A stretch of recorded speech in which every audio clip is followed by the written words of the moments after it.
How to use Apple Intelligence on iPhone.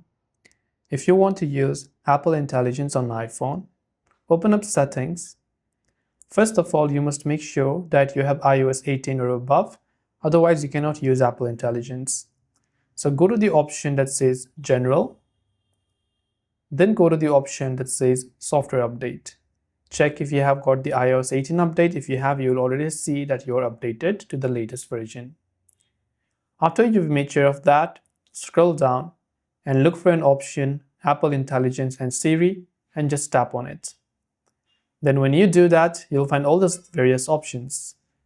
Over here, you simply have to make sure to turn on Apple Intelligence, because if you have the option, you'll find the toggle to turn it on. In my case, I've already enabled it. Remember that you might need to download 5 to 7 gigabytes of data on iPhones or even iPad.